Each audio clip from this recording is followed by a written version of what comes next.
کچھ بھی ہمارا نہیں ہے، نہ یہ جسم، نہ یہ زمین، نہ یہ غلے، نہ یہ مال، نہ یہ اختیار، نہ یہ طاقت، نہ یہ زندگی۔ کئی لوگ اس زمین کے اندر دفن ہیں، تیرا میرا کر کے لڑتے تھے، جھگڑتے تھے، کہاں ہیں وہ لوگ؟ یہی انجام میں ہمارا بھی ہونے والا ہے۔ یاد رکھو اے لوگو، جو لمحات، جو زندگی کی گھڑیاں جو تمہیں مل گئی ہیں، یہ غنیمت ہے، اس کا فائدہ اٹھا لو۔ اس وقت سے پہلے جبکہ تمہارے گھر بار والے خود تمہیں اس قبر کے حوالے کر دیں۔ تنے تنہا پڑے رہنا ہے، دیکھ بھی رہے ہیں لیکن غفلت میں ہیں۔ یہ دنیا تو اللہ کی بنائی ہوئی ہے، ہمیں یہاں بھیجا گیا ہے، مسافر ہیں۔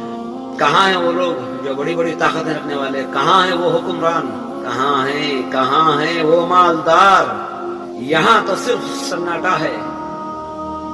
یہ دعاؤں کے محتاج ہیں، ان کی جاگیریں وہاں ہیں مگر یہ یہاں ہیں۔ اے اللہ، ایسی جاگیروں سے ہم پناہ مانگتے ہیں جن جاگیروں کے ذریعے سے ہمیں جہنم رسید کر دیا جائے۔ ایسی غریبی، ایسی مفلسی ہمیں منظور ہے جس کے ذریعے سے ہماری آخرت سنور جائے۔ یا اللہ، زندے لوگوں کو ہدایت عطا فرما، مرحومین کی مغفرت فرما۔ یا اللہ، اس زندگی کا کیا اعتبار؟ اے رب، ہماری پچھلی خطاؤں کو درگزر فرما، بقیہ زندگی کو ایمان کے ساتھ، اعمال کے ساتھ زندگی گزارنے کی توفیق عطا فرما۔